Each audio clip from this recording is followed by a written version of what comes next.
اجالا شان رمضان ہے مومنوں کے دل کا اجالا شان رمضان۔ ناظرین کرام خوش آمدید۔ بچوں کے حوالے سے ان کے حقوق کے حوالے سے ذکر ہو رہا ہے۔ ڈاکٹر صاحب نے بڑی شاندار بات کہی کہ اصول یہی ہے کہ ہم شادی سے پہلے سوچیں کہ ہم نے بچوں کے ساتھ کیا کرنا، ان کو پڑھانا کیسے، ان کی تعلیم و تربیت، ان کو کیا کھلانا ہے، یہ بڑی خوبصورت بات۔ لیکن اس کا کیا کیا جائے جی جو کہے کہ نہیں جی ابھی ہم نے بچہ کرنا ہی نہیں ہے 5 سال، یہ کیا ہے؟ یعنی کیا اسلام کیا بتاتا ہے کہ ایک قطار لگا دی جائے یا 2 بچے 4 کیے جائیں، 3 کیے، کوئی تعداد، کوئی ایسی بات شریعت کیا کہتی ہے؟ شریعت یہ کہتی ہے، نبی کریم صلی اللہ علیہ وسلم نے ارشاد فرمایا کہ تزوج الودود المولود، تزوج الودود الودود فإنی مکاثر بکم الامم، اور ایک روایت میں فإنی مکاثر بکم الانبیاء، فرمایا شادیاں ان عورتوں سے کیا کرو جو محبت کرنے والی اور معروف ہو خاندانی اعتبار سے کہ وہاں پہ ان خواتین میں بچے زیادہ پیدا ہوتے ہیں۔ اچھا، یہ حدیث پاک ہے۔ فرمایا قیامت کے دن میں دوسری امتوں کے مقابلے میں، اور ایک روایت میں فرمایا دوسرے نبیوں کے مقابلے میں فخر کروں کہ میری امت سب سے زیادہ ہے۔ اللہ اللہ اللہ، میں فخر کروں گا اپنی امت کے کثرت کے ہونے کا۔ سنن دارمی کی حدیث ہے، نبی صلی اللہ علیہ وسلم فرماتے ہیں کہ قیامت کے دن اللہ تعالیٰ جنتی لوگوں کی جب لائنیں لگوائے گا نا، لائنیں بناؤ، وہ کل 120 ہوں گی۔ اچھا، اور میں سارے نبیوں کی امتیں جو جنت میں جائیں گی ان کی قطاریں 40 ہوں گی، اور میری امت کی لائنیں 80 ہوں گی۔ واہ واہ واہ، آپ نے تو ہمیں یہ سبق دیا ہے کہ آپ شادیاں اس انداز سے کریں کہ شادی کے مقاصد جو ہے نا وہ ہمیں سمجھنے چاہیے وہ ہے کیا، اس میں کوئی شک نہیں۔ اللہ نے یہ بھی فرمایا کہ وَمِنْ آیَاتِهِ أَنْ خَلَقَ لَكُم مِّنْ أَنفُسِكُمْ أَزْوَاجًا لِتَسْكُنُوا إِلَيْهَا، کہ بیویاں انسان کی تسکین کا باعث ہیں۔ اللہ پاک نے ہمارے لیے یہ بھی چیز وہاں پہ رکھی ہے، لیکن ساتھ مقصد یہ بھی ہے کہ ہم نے اپنی نسل کا اضافہ کرنا ہے۔ لیکن یہ ایک بات واضح کرنا چاہتا ہوں، ہر باپ جو ہے نا وہ ذمہ دار ہے کہ وہ اپنی اولاد کی تربیت اچھی کرے۔ قیامت کے نبی پاک فخر کن پہ کریں گے؟ جو لائق ہوں گے، جو اس قابل ہوں گے ان پہ فخر کیا جائے۔ جی ہاں، اگر آپ نے بچے پیدا کر لیے، نہ ان کی تعلیم کا بندوبست کر سکے، نہ اچھی تربیت کر سکے، کتنے ہمارے معاشرے کے اندر لوگ ایسے ہیں، اللہ معاف کرے، ان کے پاس 2 4 5 6 بچے چھوڑ کے ان کے پاس تو ایک بچہ بھی نہیں ہونا چاہیے۔ اسلام نے ساری چیزوں کا اہتمام کیا تربیت کرے کہ وہ اس قابل ہی نہیں ہے کہ باپ خود نشہ باز ہے، باپ خود جو ہے بالکل آوارہ قسم کے مزاج کا بندہ ہے، ایسے بندے کے پاس آپ 2 4 10 بچے دے کر ان بچوں کا مستقبل خراب کرنا چاہتے ہیں۔ کوئی بچہ، کوئی ایسا باپ ہو جو اس قابل ہے، لائق ہے، جیسے ابھی ڈاکٹر صاحب نے فرمایا کہ وہ حلال و حرام کی پہچان رکھتا ہو۔ حضرت امام محمد بن اسماعیل بخاری رحمۃ اللہ علیہ کے والد جو تھے نا، وہ ان کے بچپن میں فوت ہو گئے تھے، یہ یتیم تھے۔ جب فوت ہونے لگے تو انہیں اپنی اہلیہ سے فرمایا کہ میں 40,000 درہم چھوڑ کے جا رہا ہوں اپنے بچے کی تعلیم کے لیے، اور فرمایا لا عالم درہم واحدا من حرام، ان 40,000 درہموں میں 1 درہم بھی حرام کا نہیں ہے، اللہ، یہ حلال میں کمائی چھوڑ کے جا رہا ہوں۔ ایسے نہیں وہ بن گئے محمد بن اسماعیل امام بخاری رحمۃ اللہ علیہ۔ تو اس لیے جو یہ چیزیں ہیں ان کا اہتمام کرنا چاہیے۔ تو باپ اچھا ہو، ماں اس قابل ہو کہ بچوں کی اچھی تربیت کر سکتی ہے، تو ایسے ماں باپ کو چاہیے اللہ پاک جتنے بچے دے ان کی اچھی تربیت کریں، ان کے کھانے پینے کا اہتمام کریں۔ لیکن جو بیچارہ خود اس قابل ہی نہیں، نبی پاک نے فرمایا یا معاشر الشباب من استطاع منکم الباءۃ فلیتزوج فإنہ غض للبصر واحسن للفرج ومن لم یستطع فعلیہ بالصوم فإنہ لہ وجاء۔ فرمایا جو تم میں استطاعت رکھتا ہے نا صحت کے لحاظ سے بھی اور کھانے پینے کے لحاظ سے بھی، کل کسی کی بچی کو لا کے کھلا پلا سکتا ہے، اس کے نام نفقہ کا بندوبست کر سکتا ہے، آنے والی اولاد کو سنبھال سکتا ہے، وہ شادی کرے۔ ٹھیک، لیکن اگر وہ نہیں کر سکتا، استطاعت نہیں ہے، تو پھر کیا فرمایا آپ نے؟ روزے رکھے، اپنے اخلاق کو پاکیزہ رکھے۔ تو یعنی دونوں اعتدال کے ساتھ دونوں باتیں آ گئی نا۔ اسلام نے جو فیملی منصوبہ بندی پیش کی ہے نا، اللہ کی قسم اس سے پہلے کبھی نہیں کی۔ اچھا، کبھی ضرورت ہوتی ہے اضافہ کرنے کی بھی گنجائش موجود ہے، اور جہاں ایسی صورتحال ہو وہاں پہ ذمہ داروں کی یہ ذمہ داری ہوتی ہے کہ وہ آگے بڑھ کر آنے والی نسل کو برباد ہونے سے بچائے۔ ٹھیک ہے، تعلیم و تربیت قبلہ کیا فرماتے ہیں؟ ہم تو دیکھتے ہیں سڑک پر جو ہے نا بچے جو ہے خواتین بھی بچوں کو لے کر بھیک مانگ رہے ہیں یا ان کو بچپن سے ہی 4-5 سال کی عمر میں 6 سال جب تھوڑا ہوش آیا کہ جاؤ کماؤ اپنا لے کر آؤ اور ان کو کام پہ یہ مناسب ہے طریقہ؟ نہیں، بالکل نہیں مناسب، یہ تو جائز ہی نہیں ہے نا۔ ٹھیک ہے۔ اچھا، 2 باتیں اس میں مد نظر رکھنا ضروری ہے۔ ایک تو وضاحت شاہ صاحب نے فرما دی، دوسرا بھی یہ جو شادی کا واحد مقصد ہے وہ نوع انسانی جو ہے اس کو لے کر چلنا ہے، یہ مقصد ہے اس کا، بالکل، اور یہ اعلیٰ مقصد ہے۔ ٹھیک۔ اچھا، دوسرا جو ہم جس کی طرف نہیں جاتے، عام طور پر ہم غلط فہمی کا شکار ہو جاتے ہیں۔ قرآن مجید فرقان حمید نے یہ حکم دیا والوالدات یرضعن اولادہن حولین کاملین۔ کوئی بھی ماں جب اپنے بچوں کو جب سب سے بڑا حق مارا جا رہا ہے عورتوں کی طرف سے، عورتیں اپنے حق کا کہتی ہیں تو عورتیں سب سے زیادہ حق یہ مار رہی ہیں اس وقت، اور جس کی وجہ سے آگے عذاب نازل ہو رہا ہے۔ حق یہ ہے کہ ہر ماں اپنے بچے کو 2 سال پورا دودھ پلائے، ٹھیک ہے، 30 ماہ دودھ پلائے۔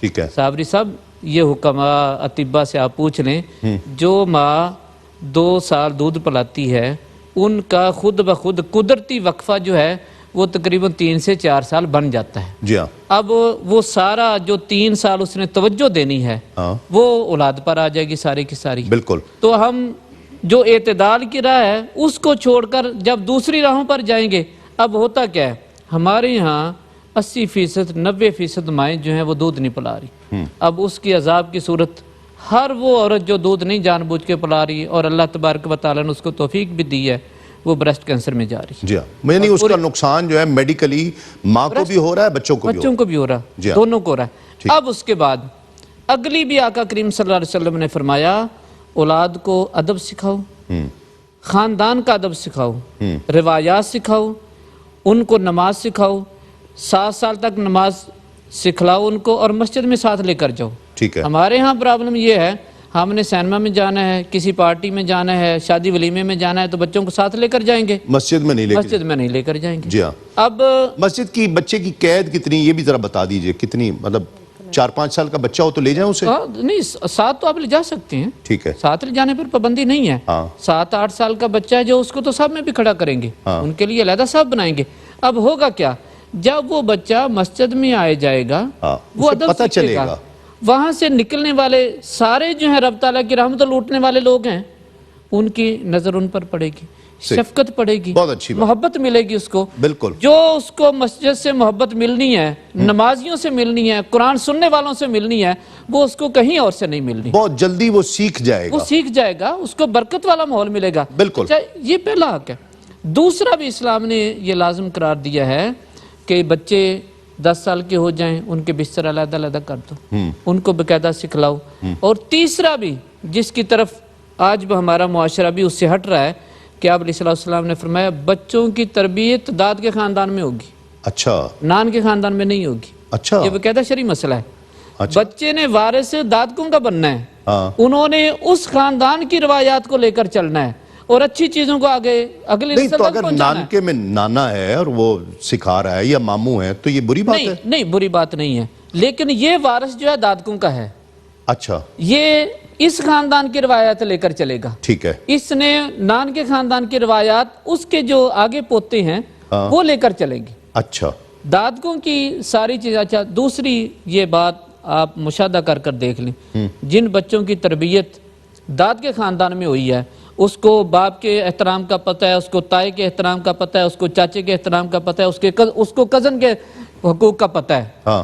جن کی نانکوں میں ہوئی ہے وہ باغی ہوتے ہیں۔ ٹھیک ہے، کلیئر ہو گیا۔ میں مطلب اب ظاہری بات ہے اس پر کچھ تھوڑی غلط فہمیاں پیدا ہو جائیں گی، وقت نہیں ہے کہ ہم اس کو تفصیل سے ذکر کریں، لیکن اگر نانکے میں اچھی روایات ہیں، ماموں اچھی طرح سکھا رہے ہیں، نانا نانی اگر تربیت کر رہے ہیں تو اس میں برائی تو کوئی نہیں نا؟ نہیں، برائی نہیں ہے، حرج نہیں، برائی کی نہیں بات، برائی کی نہیں بات۔ اس نے وارث دادکوں کا بننا ہے، یہ لے گا تربیت تو ہر جگہ سے لے گا۔ چلے ٹھیک ہے جی، قبلہ بسم اللہ۔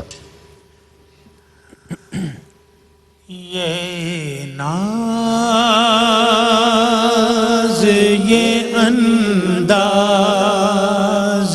ہمارے نہیں ہوتے، یہ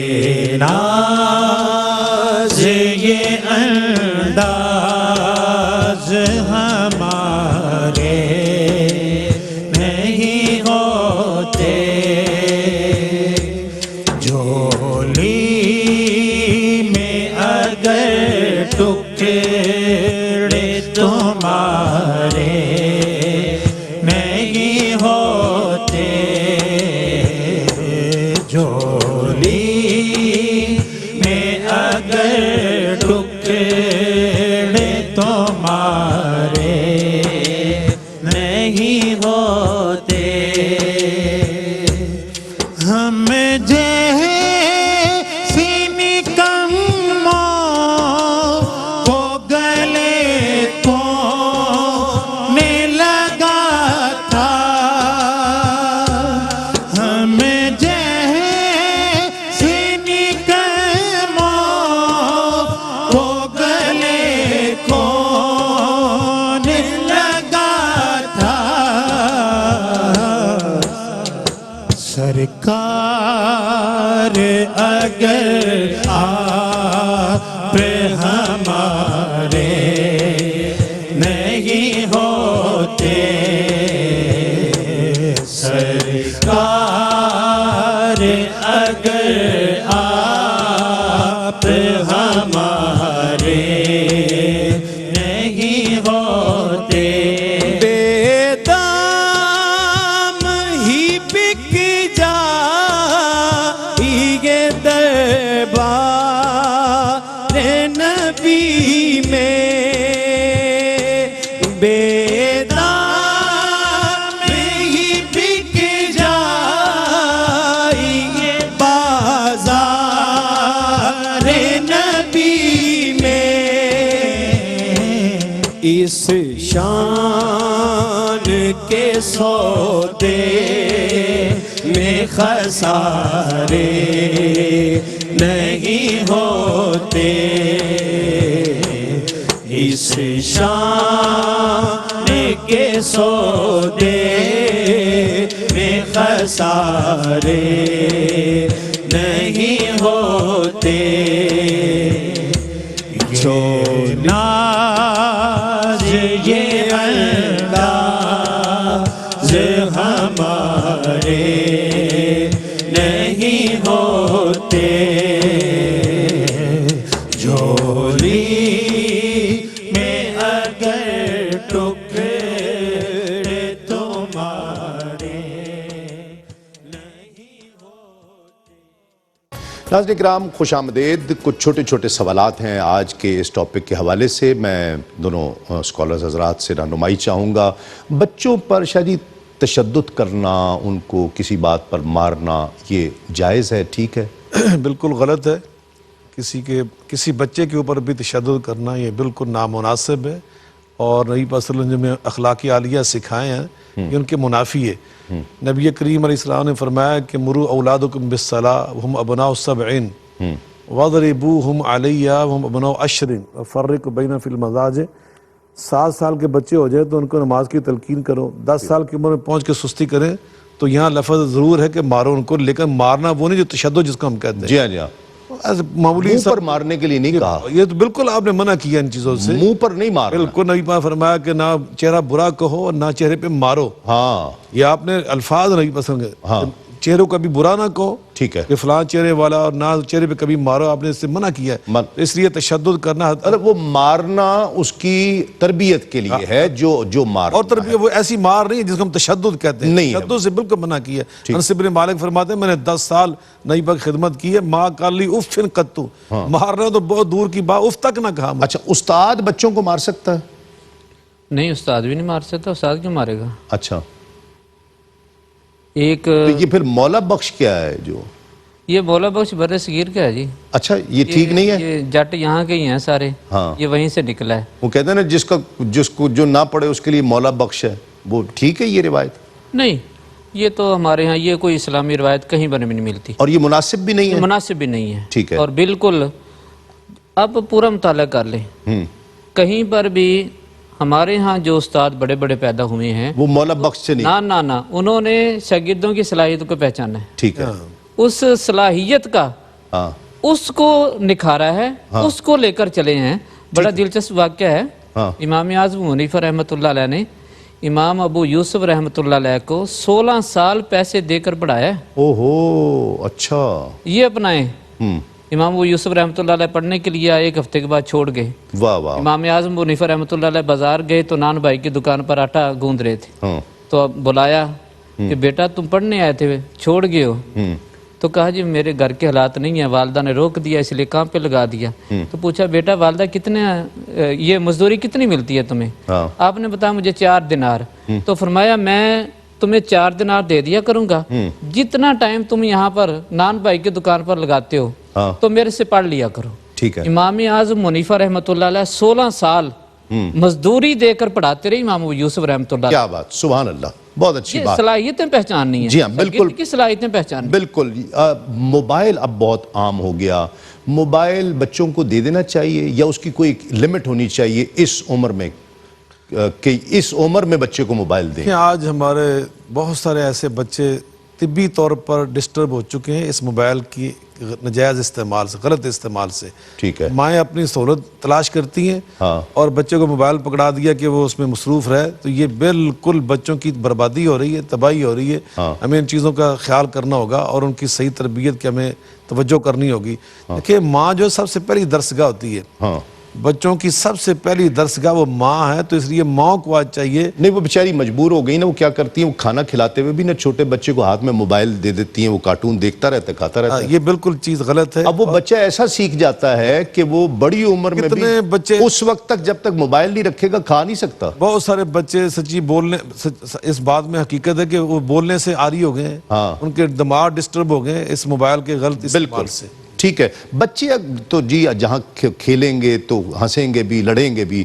بچے اگر لڑ پڑیں, اس میں ایک میرا بچہ بھی ہے, ایک پڑوسی کا بچہ ہے, لڑ پڑیں تو مجھے کیا کرنا چاہیے؟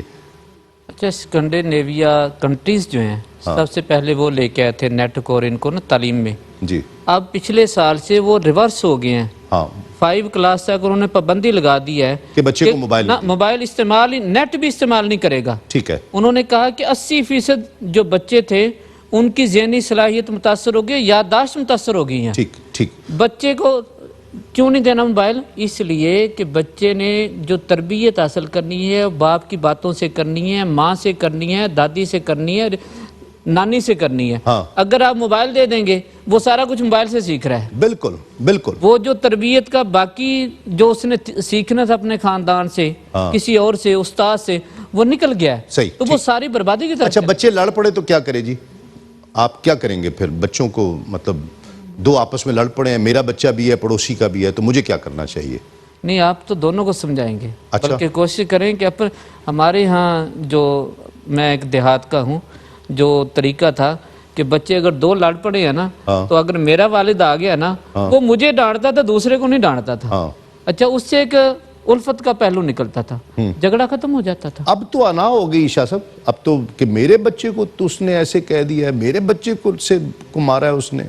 یہ جو میرا تیرا مسئلہ ہے نا جی, اس سے بگاڑ پیدا ہوا ہے. یقیناً جو ہمارے معاشرے میں بچے ہوتے ہیں وہ سارے ہمارے مشترکہ میراث ہوتے ہیں, سانجے جس کو کہتے ہیں, سانجے ہوتے ہیں, وہ سب کا اثاثہ ہوتے ہیں, وہ ہمارا مستقبل ہے. اس لیے دوسرے کے بچے کے بارے میں ہمارے وہی جذبات ہونے چاہیے رسول اللہ صلی اللہ علیہ وسلم کی تعلیم کے مطابق کہ لا یؤمن احدکم حتی یحب لاخیہ ما یحب لنفسہ. جو آپ اپنے لیے پسند کرتے ہیں نا, وہی جذبات دوسرے کے لیے رکھیں. دوسرے کے بیٹے کو اپنا بیٹا سمجھیں, دوسرے کی بیٹی کو اپنی بیٹی سمجھیں, انہیں بالکل ایک یکساں نظر سے آپ دیکھیں گے تو الحمدللہ آپ کے بچوں کے بھی اللہ بھلا کرے گا. اصولاً بچے کو کس عمر میں اسکول بھیجنا چاہیے؟ آج کل تو 3 سال کی عمر میں جا رہا ہے بچہ. پہلے ہمارے بچپن میں تو 6 سال کی وہ شرط ہوتی کہ 6 سال سے پہلے بچے کو داخلی نہیں وہ کرتے تھے, اس لیے کہ وہ بچہ میچور ہو جاتا تھا, کچھ سمجھدار ہو جاتا تھا, اور 2-3 سال وہ اپنی ماں سے تعلیم حاصل کرتا تھا, اپنے باپ سے سیکھتا تھا, اپنے گھر کے جو ماحول تھا. دیکھیں نا, جو ہمارا گھر ہے نا, سب سے پہلی درسگاہ یہ ہوتی ہے, تربیت گاہ یہ ہونی چاہیے. پھر ہمارا جو خاندان ہوتا ہے اس کا جو سسٹم اور نظام ہوتا ہے نا, وہ بھی دوسری درسگاہ ہوتی ہے. پھر ہماری جو مسجد کا ماحول ہوتا ہے وہ تیسری درسگاہ ہوتی ہے. پھر چوتھا جو ہمارا پورا محلے کا ایک معاشرہ ہوتا ہے, وہ یہ ہماری درسگاہیں تھیں. اب سچی بات, ہم نے وہ ساری درسگاہیں ختم کر دی. والدین نے اپنی ذمہ, حالانکہ قرآن پاک اٹھا کے دیکھیں, ہم آج بھی ہمارے معاشرے میں کہتے ہیں کہ ماں کی ذمہ داری, ماں کی سب سے زیادہ بچوں کی تربیت میں باپ کی ذمہ داری ہے. جی ہاں, قرآن پاک بار بار ابراہیم علیہ السلام کی دعائیں پڑھ کے دیکھ لے, اسماعیل علیہ السلام کی باتیں پڑھ کے, وذکر فی الکتاب اسماعیل انہ کان صادق الوعد وکان رسول النبی کان یامر اہلہ بالصلاۃ والزکاۃ وکان عند ربہ مرضیہ. اللہ کے پسندیدہ کیوں تھے کہ اپنے گھر والوں کی تربیت وہ خود کر رہے تھے. صحیح. اپنے بچے کی جو نا, بچے کے اپنے وزن سے زیادہ ہم نے ان کو بیگ اٹھوا دیے ہیں. وہ بچہ بیچارہ بڑی مشکل بیگ اٹھاتا ہے جی. نہیں وہ کچھ بھی نہیں، اس کے پلے کچھ نہیں پڑتا. اچھا باہر اسکینڈینیویا کی آپ بات کر رہے ہیں، بکس ہیں ہی نہیں، ہمارے بھی بچوں کو کوئی ہوم ورک نہیں، کچھ سکول میں بکس نہیں ہیں، نہ بچے نے لے کے آنی ہے نہ کچھ، وہ خود پڑھائیں گے. نہیں، یہ بک لیس ہی کرنا پڑے گا. ہمارا اپنا پورا جو تربیتی نظام ہے اس میں آپ اٹھا کر دیکھ لیں، قرآن مجید فرقان حمید ہم پڑھاتے تھے، ناظرہ پڑھاتے تھے، پھر اس کے بعد اس کو نماز سکھانی، پھر یہ ساری چیزیں جیسے شاہ صاحب نے بیان کیا معاشرے سے سیکھتا تھا. نہیں کہتے ہیں جی بچہ تو پیچھے رہ جائے گا. یہ تو پیچھے رہ گئے ہیں، اب والے پیچھے رہ گئے ہیں نا. اچھا جو پہلے جو ہم نے غزالی پیدا کیے ہیں، مجد الفسانی پیدا کیے ہیں، ابن حیثم پیدا کیے ہیں، یہی وجہ ہے کہ آج کل اس لیول کے بچے پیدا نہیں ہو رہے، نہیں ہو رہے، نہیں آ رہے لوگ ایسے. بالکل نہیں آ رہے. آپ کے سامنے ہے صورتحال. جبکہ وہ یہی وجہ ہے. بالکل یہی وجہ ہے. آپ اس سے پیچھے چلے جائیں، ساری دنیا کو ریاضی دان ہم نے دیے ہیں، سائنسدان ہم نے دیے ہیں، فلکیات والے ہم نے دیے ہیں، بڑے بڑے لوگ تو ہم نے پیدا کیے ہیں. بہت اچھی بات. کلام شامل کرتے ہیں جی. بسم اللہ. نشائی صاحب اور عامر سلطان صاحب. فضل رب العلا اور کیا چاہیے، فضل رب العلا اور کیا چاہیے، مل گئے مصطفیٰ اور کیا چاہیے، مل گئے مصطفیٰ اور کیا چاہیے، مل گئے مصطفیٰ اور کیا چاہیے. میرے سر کو غرم کی فضا چاہیے، میرے سر کو غرم کی فضا چاہیے، میرے دل کو در مصطفیٰ چاہیے، میرے دل کو در مصطفیٰ چاہیے، میرے دل کو در مصطفیٰ چاہیے، میرے دل کو در مصطفیٰ چاہیے. نام نامی جو آئے زباں پر کبھی، نام نامی جو آئے زباں پر کبھی، جھومنا چاہیے، جھومنا چاہیے، جھومنا چاہیے، جھومنا چاہیے، جھومنا چاہیے، جھومنا چاہیے. گنبد سبز خوابوں میں آنے لگا، گنبد سبز خوابوں میں آنے لگا، حاضری کا سیرا اور کیا چاہیے، حاضری کا سیلا اور کیا چاہیے، حاضری کا سیلا اور کیا چاہیے، فضل رب العلا اور کیا چاہیے، مل گئے مصطفیٰ. ناظرین کرام خوش آمدید. اب وقت رخصت کا ہے. آج کے پروگرام، آج کے موضوع کے حوالے سے شاہ جی کیا فرمائیں گے؟ صابری صاحب سلامت رہیں. اولاد کی تربیت یقیناً دنیا کی ہر قوم، ہر ملت کرتی ہے، لیکن وہ زندگی کی روٹین، زندگی کا معمول اور زندگی کی عادت سمجھ کے کرتی ہے۔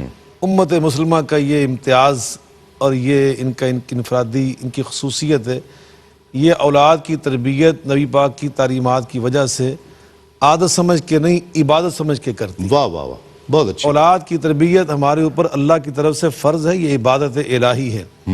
دوسری بات، اس کا فائدہ یہ ہوتا ہے، قرآن پاک میں اللہ فرماتے ہیں المال والبنون زینت الحیات الدنیا، آپ اچھی تربیت کرنے میں کامیاب ہو گئے تو یہ بچے تمہارے لیے دنیا کی زندگی میں زینت ہے، واہ، یہ تمہارے لیے باعث فخر ہے۔ بے شک۔ ربنا حب لنا من ازواجنا وذریاتنا قرۃ اعین، یہ آپ کی آنکھوں کی ٹھنڈک ہے۔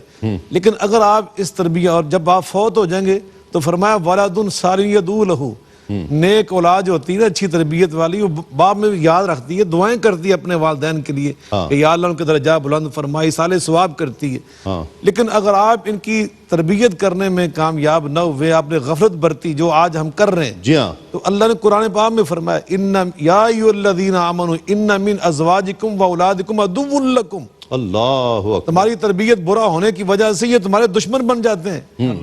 یہ جو آج، ہاں یقیناً نبی پاک یہ تعلیم مبارک ہے، اگر ہم اپنی تربیت کرنے میں کامیاب نہ ہوئے تو ہماری اولاد ہماری دو جہانوں میں دشمن ہوگی، وہاں بھی ہمارا گریبان پکڑے گی۔ کلکم راعٍ وکلکم مسئول عن رعیتہ، تمہاری رعایا ہے یہ، تم نے اس کے جواب دے ہیں قیامت کے دن جا کر، اللہ نے تم سے پوچھنا ہے کہ تم نے اپنی اولاد کیا تربیت کی۔ بالکل۔ جی ڈاکٹر صاحب کیا فرماتے ہیں؟ دو باتیں ہیں، ایک تو ماں باپ کے لیے کہ وہ خود بھی وقت نکال کر اولاد کو باقاعدہ اور روزانہ کی بنیاد پر تربیت کریں ان کی، ٹھیک، اور ان کے سامنے یہ موبائل کا استعمال، سوشل میڈیا کا استعمال یہ کم از کم کریں۔ اور باپ کو سمجھنا چاہیے کہ اس کی دو ذمہ داریاں ہیں، اس نے بیگم کی تربیت بھی کرنی ہے اور اس نے اپنی آگے اولاد کی تربیت بھی کرنی ہے۔ اور جہاں پر ہمارے ہاں جو خرابی ہوئی ہے وہ یہ ہے کہ ہم اولاد کی سہولیات پر بہت سارا وقت بھی صرف کرتے ہیں، دولت بھی صرف کرتے ہیں، جبکہ ان کو تعیشات سے زیادہ آپ کی صحبت کی ضرورت ہے۔ آپ ان کے ساتھ بیٹھیں، ان کی باتیں سنیں اور ان کو اس لیول پر تربیت دیں، کیونکہ جو شفقت، جو محبت، جو اس کا خیال باپ کو ہے وہ کسی اور کو نہیں ہو سکتا۔ بالکل، یقیناً، بہت اچھی بات۔ ڈاکٹر سید ضیاء اللہ شاہ صاحب بخاری آپ کا بہت شکریہ قبلہ، ڈاکٹر کریم خان صاحب آپ کا بہت شکریہ، افضل نشائی صاحب، عامر سلطان صاحب اور آپ کی تمام ٹیم کا بہت شکریہ۔ انشاءاللہ آخر میں کلام بھی ہم آپ سے سننا چاہیں گے۔ ناظرین کرام، بات یہ ہے کہ جب جو اولاد ہے نا وہ والدین کا عکس ہوتی ہے، آئینہ ہوتی ہے۔ والدین اچھے ہیں تو اولاد اچھی ہے، ان کے کام اس میں آتے ہیں۔ تربیت کرنے کے لیے لفظوں سے زیادہ عمل کی ضرورت ہوتی ہے، لفظ نہیں کہنے پڑتے۔ تربیت اس چیز کا نام ہے کہ آپ اسے کیا کر کے دکھا رہے ہیں، آپ کیا کہہ رہے ہیں، اس سے امپورٹنٹ یہ ہے کہ وہ آپ کو کیسے دیکھ رہا ہے۔ اگر آپ اس کو کہہ رہے ہیں کہ جی جا کر باہر کوئی ملنے آیا ہے، اسے کہہ دو کہ ابو گھر پر نہیں ہے، تو یہ آپ، اور پھر بعد میں جب آپ کہیں گے کہ بیٹے جھوٹ نہیں بولنا، تو وہ اس کا اثر آپ کے لفظوں کا نہیں لے گا، آپ نے اس کو جھوٹ پر لگا دیا ہے۔ یہ کوئی راکٹ سائنس نہیں ہے، میں جو کروں گا میرا بچہ وہی کرے گا، میں نماز پڑھوں گا میرا بچہ پڑھے گا، میں نہیں پڑھوں گا میرا بچہ نہیں پڑھے گا، میں روزہ رکھوں گا میرے بچے روزے رکھیں گے، میں نہیں رکھوں گا میرے بچے نہیں رکھیں گے۔ اس میں کون سی راکٹ سائنس ہے؟ یہ حقیقت ہے۔ لفظوں کا استعمال کم ہے، بہت کم کیجئے، بتائیے کہ ایسے کرے، بیٹے ایسے نہیں۔ آپ کو یہ بتانے کی ضرورت نہیں پڑے گی کہ آپ سیدھے ہاتھ سے کھانا کھاؤ، سیدھے ہاتھ سے پانی پیو، یا کوئی آئے تو اسے سلام کرو۔ آپ کو یہ کر کے دکھانا ہے۔ آپ جب سیدھے ہاتھ سے کھائیں گے بچہ سیدھے ہاتھ سے کھائے گا، آپ سیدھے ہاتھ سے پانی پئیں گے بچہ سیدھے ہاتھ سے پانی پیے گا، آپ کسی راہ چلتے کو سلام کریں گے بچہ سلام کرے گا۔ اور یہ بچے ہمارا مستقبل ہیں۔ آج 2003 میں رمضان کی پہلی ٹرانسمیشن ARYQ TV پر ہم نے کی تھی، 22 سال ہو گئے اس بات کو۔ آج مجھے ایسے سفید بالوں والے، سفید داڑھیوں والے، سفید بالوں والے لوگ ملتے ہیں کہ تسلیم بھائی ہم آپ کو بچپن سے دیکھ رہے ہیں. مجھے اچھا لگتا ہے، یہ بات بہت اچھی لگتی ہے کہ یہ بچپن سے دیکھ رہے ہیں. اب وہ لوگ اس جگہ پر پہنچ گئے اور بچوں کو صرف ایک پیار کا بول، ایک کوئی بات شفقت کی کہہ دینا وہ ساری زندگی یاد رکھتا ہے کہ مجھے فلاں نے، شاہ صاحب نے ایک ایسا جملہ کہہ دیا تھا، مجھے آج بھی یاد ہے، ڈاکٹر صاحب نے کہہ دیا، نوشائی صاحب نے کہہ دیا، وہ مجھے آج تک یاد ہے. ان بچوں کو اپنا مستقبل سمجھیں. یہ زندگی کا طریقہ ہے، یہ سائیکل اسی طرح چلتا آیا ہے. لوگ آئے ہیں، چلے گئے ہیں، پھر ان کی اولادیں، ان کے بچے، پھر ان کے بچے، یہ اسی طرح طریق چلنا ہے. کوئی بھی یہاں ناگزیر نہیں ہے، ہم ناگزیر نہیں ہیں. ہمارے بعد آ کر بچوں نے یہ کام کرنا ہے، سنبھالنا ہے.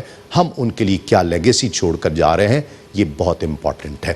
ناظرین کرام، ایک مرتبہ پھر آپ سے ملاقات ہوگی انشاءاللہ. تسلیم صابری کو اجازت دیجیے. السلام علیکم. تسلیم آپ. میں نیواں میرا مرشد اوچھا،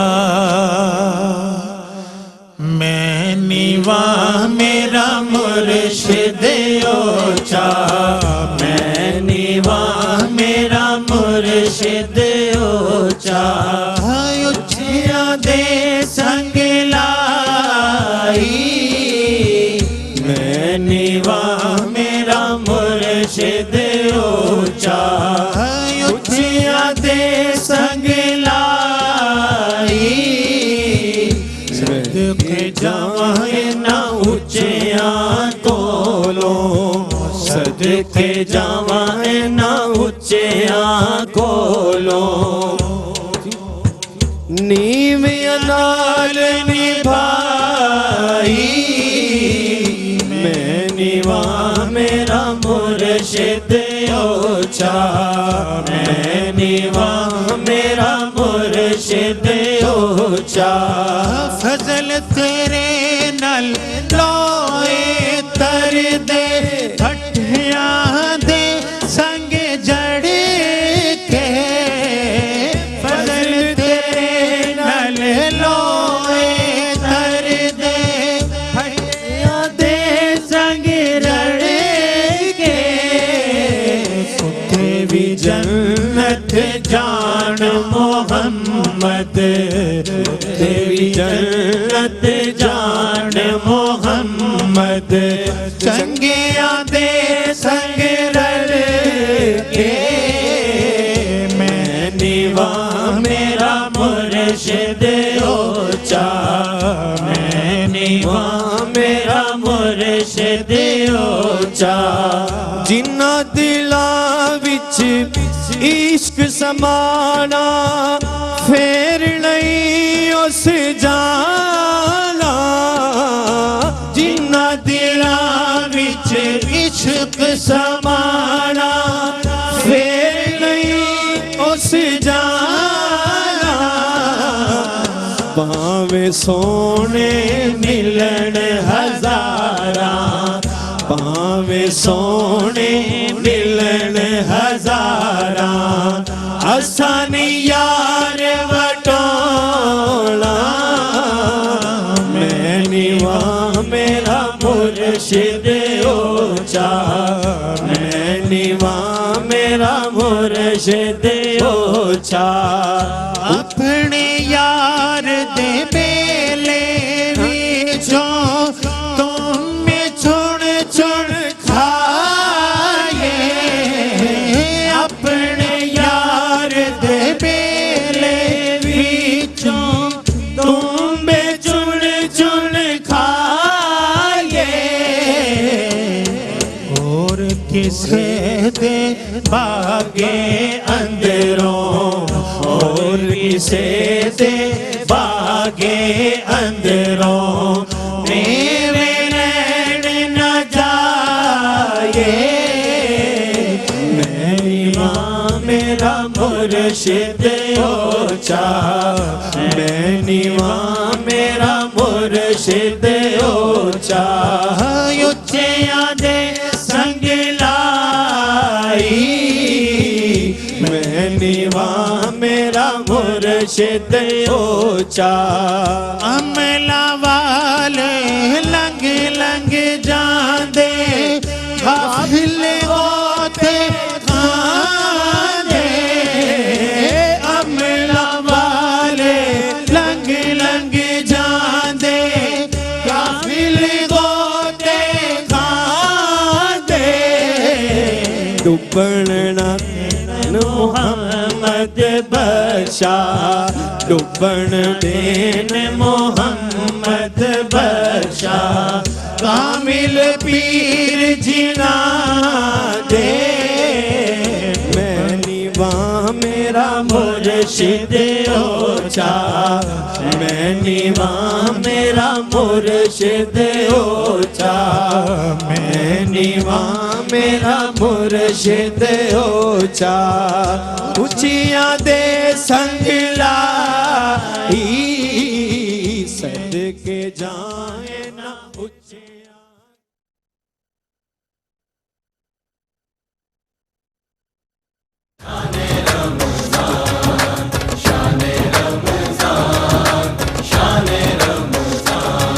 ہے مومنوں کے دل کا اجالا شان رمضان ہے مومنوں کے دل کا اجالا شان رمضان